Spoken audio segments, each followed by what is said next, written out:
नमस्कार, आप देख रहे हैं न्यूज हाट। मैं हूं आपके साथ अस्मी सराफ। बिहार विधानसभा चुनाव में मिली ऐतिहासिक जीत के बाद राज्य के सभी 30 सांसद से आज यानी कि सोमवार को प्रधानमंत्री मुलाकात करेंगे। यह बैठक चुनावी सफलता के प्रति आभार व्यक्त करने के साथ साथ राज्य में आगे की राजनीतिक दिशा, विकास संबंधी रणनीति और केंद्र राज्य समन्वय को मजबूत करने की दृष्टि से भी महत्वपूर्ण मानी जा रही है। आपको बता दें कि चुनाव से पहले प्रधानमंत्री मोदी ने बिहार में कई सारी रैलियां की थी। चुनावी अभियान के दौरान प्रधानमंत्री मोदी ने बिहार में कई रैलियां और रोड शो किए थे, जिनका राजग को यानी कि एनडीए को मिली व्यापक बढ़त में निर्णायक योगदान माना जा रहा है।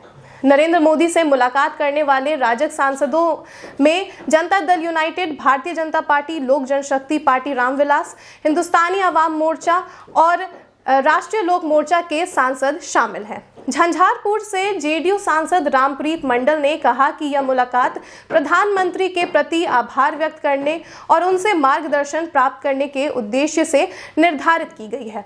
मंडल ने कहा कि राजग को अपेक्षा से कई अधिक सीटें मिली हैं, जो इस बात का प्रमाण है कि बिहार की जनता ने मुख्यमंत्री नीतीश कुमार की नीतियों और प्रधानमंत्री नरेंद्र मोदी की दूरदृष्टि पर भरोसा जताया है। चुनावी अभियान के दौरान नीतीश मोदी की जोड़ी लगातार चर्चा में रही और लोगों ने इस गठजोड़ को व्यापक समर्थन दिया। गौरतलब है कि विधानसभा चुनाव 2 चरणों में संपन्न हुए। प्रधानमंत्री मोदी ने प्रदेश में 14 चुनावी रैलियां की और कई जगहों पर रोड शो भी किए। चुनाव में एनडीए को 243 में से 202 सीटें पर जीत मिली। इनमें बीजेपी ने 89, जेडीयू ने 85, लोजपा रामविलास ने 19, जीतन राम मांझी की पार्टी हम ने 5 और उपेंद्र कुशवाहा की पार्टी रालोमो ने 4 सीटें जीती। महागठबंधन की जबरदस्त हार हुई। आरजेडी 25 सीटों पर ही सिमट कर रह गई। कांग्रेस को महज 6 सीटें मिली और अन्य को 3 सीटें ही मिली। ऐसे में महागठबंधन सिर्फ और सिर्फ 34 सीटों पर ही जीत हासिल की। तो प्रधानमंत्री नरेंद्र मोदी बिहार के सभी सांसदों से आज मुलाकात करने जा रहे हैं, जो राजनीतिक रूप से बेहद महत्वपूर्ण मानी जा रही है। इस बैठक में वे हालिया चुनावी माहौल, केंद्र राज्य समन्वय और बिहार में चल रही विकास योजनाओं की प्रगति पर विस्तार से चर्चा करेंगे।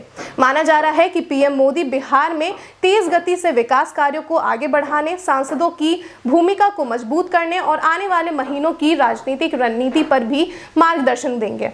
यह बैठक एनडीए की एकजुटता और बिहार के लिए केंद्र की प्राथमिकता को दिखाती है। आपको बता दें कि प्रधानमंत्री मोदी की यह बैठक इसलिए भी अहम है क्योंकि इससे बिहार के विकास एजेंडे को नई दिशा मिलने की उम्मीद है। सांसद अपने अपने क्षेत्रों की जमीनी समस्याओं और आवश्यक परियोजनाओं का सीधा फीडबैक पीएम मोदी को देंगे।